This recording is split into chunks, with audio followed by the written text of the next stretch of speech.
You all are adjusted. Some girls, send some small girls here. Send some girls. Very importantly, to the entire resource team, a very warm welcome to our school, Lake Sonamchura Lecture Memorial Secondary School. I would like to call my friend Regina Wright to give a welcome speech for our guests. Please. One and all, respected our school headmaster, all the resource team, and all the school teachers, and my loving dear friend. Today I am Regina Wright in front of you on behalf of Sonamchura Lecture Memorial Secondary School, and it is my privilege to stand here for welcome speech.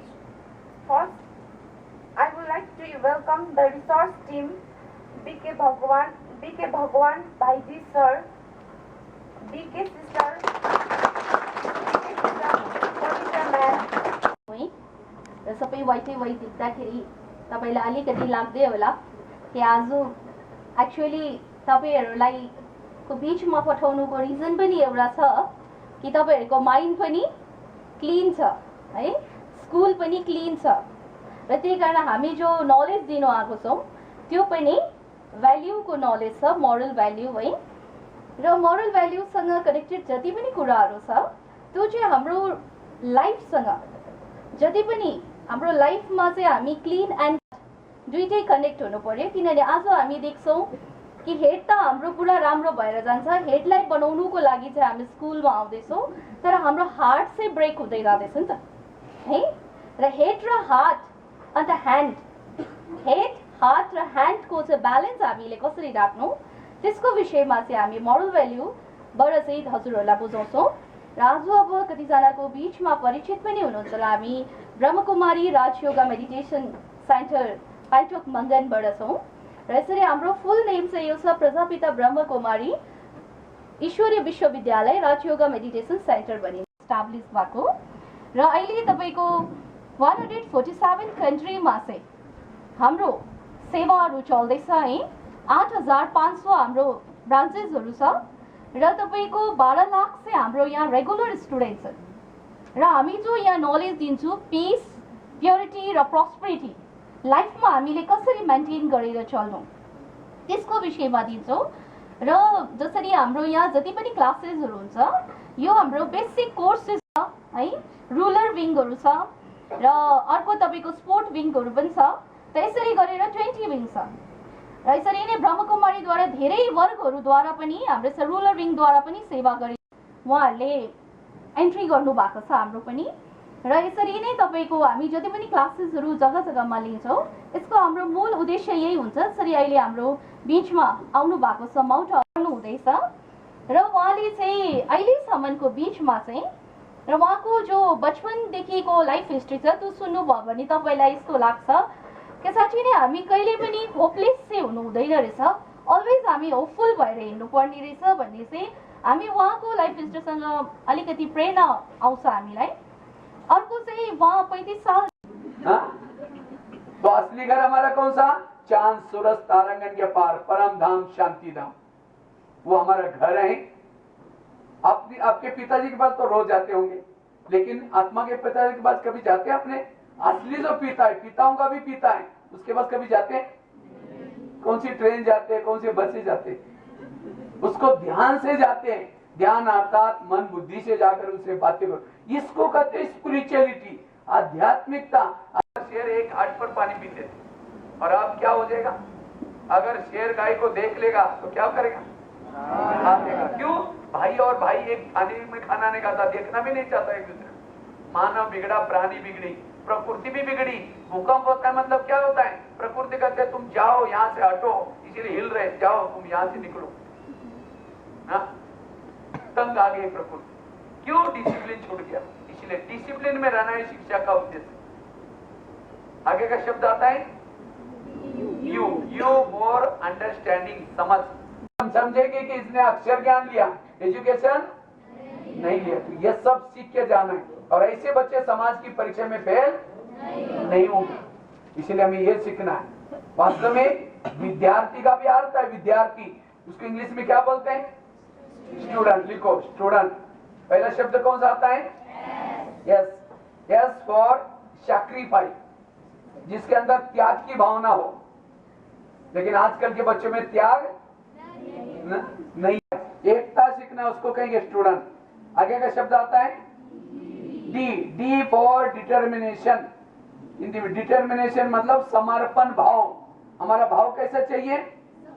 हम विद्यार्थी हैं, विद्यार्थी का जो कर्तव्य है वो कर्तव्य हमें करना है, उसको कहेंगे स्टूडेंट। जिसके अंदर समर्पण भाव नहीं, दिखावटी है, वो विद्यार्थी नहीं। तो जीवन में कहीं भी जाओ, आप हर कार्य समर्पण भाव से करो। दिखाने के लिए नहीं, कोई सर को दिखाने के लिए, मम्मी पापा को दिखाने के लिए नहीं, लेकिन स्वयं के लिए। जो समर्पण भाव है वो है स्टूडेंट। आगे का शब्द आता है सिनेमा थिएटर बना हुआ है, बड़ा बड़ा मोबाइल रखेंगे, उसके अंदर जो चाहिए देखेंगे। आज जो भी क्राइम हो रहा है उसका मूल कारण ये। अब मैं एक बरेली में गया था यूपी में, तो वहां मैंने देखा 3000 कैदी थे, उसमें से 2200 कैदी 19 साल से लेकर के 30 साल के लड़के लोग थे। अभी मैं नामची में भी गया था, देखा नामची में करीबन काफी सारे सब युवा ही ज्यादा थे। ड्रग्स, नशा, ये सब आजकल चल रहा है। तो ये सब कहां से सीखते हैं?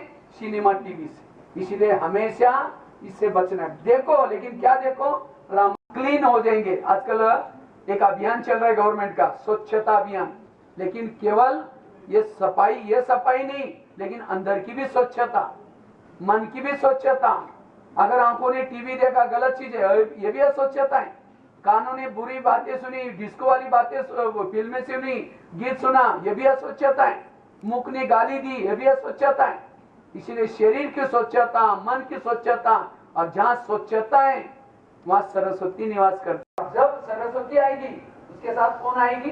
लक्ष्मी जरूर आएगी। यहाँ सरस्वती है वहाँ लक्ष्मी आते हैं, जहाँ लक्ष्मी है वहाँ संतुष्टि माता भी आते हैं, वहाँ दुर्गा आते हैं। वो व्यक्ति विद्वान बनता है, महान बनता है। इसलिए हमें क्या करना है? स्वच्छ बनना है, कभी नशा नहीं करनी। तो इन 4 बातों से बचना है। तो क्या क्या बताया? एक तो बताया IQ, EQ, MQ, इसका अर्थ बताया। आप सभी कौन है? जोर से बोलो। आत्मा। आत्मा शरीर में कहाँ रहती है? कौन सी कोर्ट में केस करेंगे? भूकंप ने मेरा सब लेके गया, आप बोले। तो इसी तरह इंसान भी एक प्रकृति है। अगर किसी ने गाली भी दी, सहन करो। जैसी उन प्रकृति की बात, धूप लगी, कहाँ जाकर के केस करो, मेरे को बहुत धूप सूरज तंग कर रहा है, इसको जेल में डालो। बरसात इतनी आ रही है, मुझे भिगा दिया, मेरे कपड़े भी भिगा दिए, इनको जेल में डालो। डाले। तो मनुष्य भी क्या है? एक प्रकृति है। तो प्रकृति की बातों को भी क्या करो? सहन करो, और तब ये सहन शक्ति आएगी। तो इसीलिए सहन। दुनिया में किसी ने भी रिकॉर्ड नहीं बनाया। तो इस तरह से 30-40 मैगजीन का लेखक हूं। कहा गांव में थे, लेकिन अपने, मैं तो इसलिए ये लेक्चर नहीं किया, लेकिन मैंने अपने जीवन में अपना कैरेक्टर कैसा संभाला। मुझे भी दोस्त मिले, मुझे भी ऐसी बातें मिली, मेरी परिस्थिति कुछ नहीं थी, लेकिन अपने पांव पर खड़ा होकर के मुझे समाज को परिवर्तन करना है, मुझे एक अच्छा बनना है। और ये सब बल कहां से मिला? वो मेडिटेशन करने से। तो आप लोग भी जरूर, जब भी आपको कहीं मौका मिले। My sweet sister Riya Subhash, she wants to say one poem on मीठी बोली बोलो तुम। So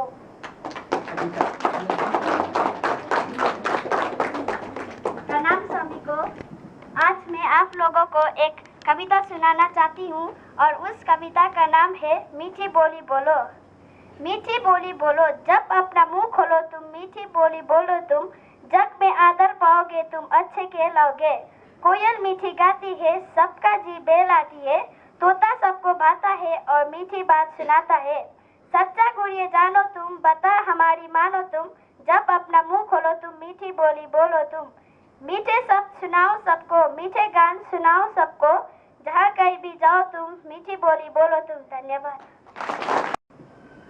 जो टीम बहुत दूर से और अलग अलग राज्य से, अलग अलग विभागों से यहाँ पर अपना समय निकाल कर आई, उसके लिए हमारे स्कूल की तरफ से, हमारी पूरे परिवार, स्कूल के परिवार, बच्चों का और पूरे गांव के परिवार से और सबके तरफ से बहुत बहुत धन्यवाद।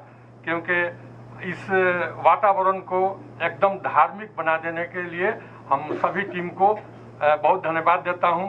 और आज का आप लोगों के आशीर्वाद के वजह से शायद हमारे स्कूल का रिजल्ट भी अच्छा होगा। आज 10 का रिजल्ट आने वाला है, मैं ऐसा आशा रखता हूं, क्योंकि ये धार्मिक प्रोग्राम था और ये बहुत ही हम लोगों को इससे शिक्षा मिली। हमारे विद्यार्थी बहुत ध्यानपूर्वक सुने और बहुत खुश हुए। हमें आप लोगों को बहुत ही हृदय से धन्यवाद देना चाहता हूं कि आपने बहुत अच्छी बातें हम लोगों को सुनाई, बहुत ज्ञानवर्धक कुछ यहाँ से लेकर जाना है। तो हमें ऐसा यही सोचे कि अगर हमसे अच्छी बातें, अच्छे कोई काम न हो रहे हों तो अच्छे करने की कोशिश करें, तो बुरा भी न करें। अगर अच्छा नहीं हो रहा तो बुरा भी नहीं होगा, तो इसलिए बुराई नहीं फैलेगी। तो हम अपने उद्देश्य को और अपने विद्यार्थियों को यही कहना चाहेंगे कि तुमने आज बहुत ही ज्ञानवर्धक और धार्मिक, और यहाँ का तो वातावरण वैसे हो गया था जैसे मैं समझ रहा था कि मैं किसी बहुत बड़े संत ज्ञानेश्वर के पास मंदिर में बैठ करके कोई ज्ञान सीख रहा हूँ। ये टीम आई, हमें बहुत खुशी लगा और मैं आशा करता हूँ कि आगे आने वाले समय में भी आप लोग आकर हमारे विद्यार्थियों को कुछ अच्छी अच्छी बातें सिखाएं और हम लोग भी आपके ज्ञान से हमेशा कुछ ना कुछ सीखें, यही आशा रखता हूँ। और आप लोगों का बहुत बहुत धन्यवाद।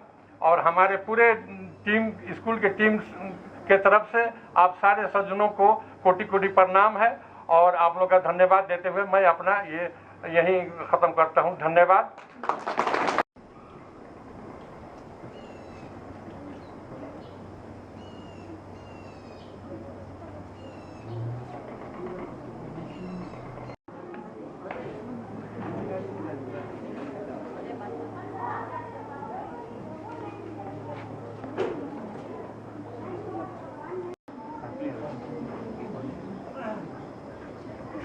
सबको अलग अलग किताब दिया, चेंज करके पढ़ सकते।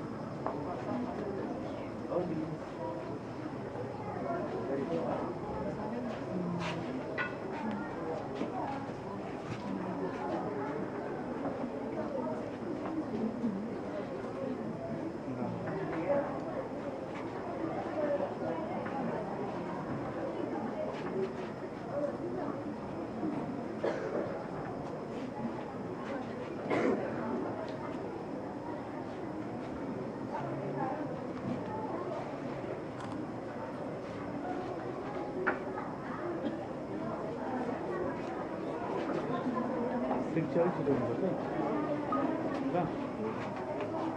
अब यतिखेर दिँदै गर्दा चाहिँ ठिकै हुन्छ, एउटा ठिकै हुन्छ, बुझ्यो?